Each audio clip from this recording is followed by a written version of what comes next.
So with alternative dispute resolutions, what we're looking at is different ways of actually settling any type of issue between parties, right? Without using the legal, without going through the litigation, right, and the legal system like that, the rigorous legal system, right? So looking at different ways to settle it outside of courts, right? So let's look at this, right? So the alternative dispute resolution, what it does is refers to the techniques or methods used to resolve these legal disputes, right, outside of traditional court litigation, as I stated before. So they tend to be more time efficient, more cost efficient, more flexible, and more flexible means of resolving conflicts, etc. Right, and it often uses the assistance of a neutral third party, right? So for arbitration, we know that arbitration is a form of alternative dispute resolution in which parties submit their dispute to a neutral third party known as the arbitrator or arbitral tribunal for for a binding decision. Right? So the decision here is binding. Right? So the agreement to arbitrate and select arbitrators. So arbitration begins with parties agreeing to resolve their dispute through arbitration. So they have to agree. Then disagreement may be made before disagreement may be made before dispute arises, right? Or after this dispute has arisen. So looking at that, so it could be a pre-dispute arbitration or it could be a post-dispute arbitration. Once the parties agree, right, to arbitrate, they typically select one or more arbitrators to hear their case, basically, right? So it's usually a neutral chairperson to sit and listen to these issues, right? So they nominate an arbitrator. So both persons have to agree to the same arbitrator, by the way. There were preliminary proceedings and hearings. So before arbitrations occur, right, there are preliminary proceedings. So what we have now, right, is that the arbitrators will actually engage in these different procedures, such as exchanging pleading documents and witness statements. So these procedures help to clarify the issues in dispute before, right, we head into any type of hearing, right? So they try to clarify the issue, right, and have an opportunity to present their case. Have each party to have the opportunity to present their case to the arbitrator, right? Then in the arbitration here, no, this is where the parties present their evidence and their arguments and their witnesses to the arbitrators. The hearing is usually less formal than in the court trial, but follows procedural rules as well, right? So these rules are agreed upon by the parties or prescribed by the arbitral institution governing the arbitration. All right. Then we have the presentation of evidence and legal submissions. Right. So during the arbitration hearing, we have the evidence being submitted. Right. All of these different things. We may ask questions, witnesses, all of these different things to get the case moving. Right. After presenting the evidence, now each party would typically make legal arguments to support the position. So it's really similar to the litigation system, but it is not a part of the litigation system, right? So deliberation and enforcement of the award, what we basically have now, after much deliberation now, there's a conclusion that is come to at hand, right? So an award is typically in writing or sets out the arbitrator's findings of fact, right? Conclusions of law or any remedies or damages awarded to the parties, right? So what we do now, we figure out that, okay, we've come to this agreement now, we call that an award, right? Once the arbitral award is issued, it is binding on the parties and enforceable in accordance with the law.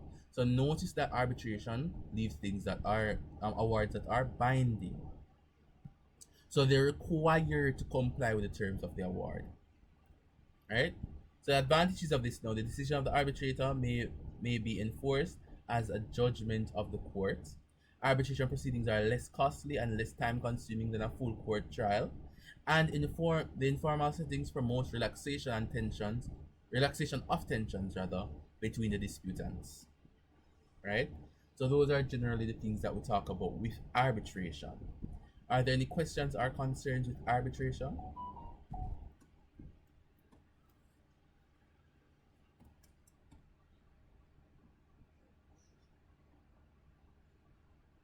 So hopefully arbitration is fine. For mediation now, right?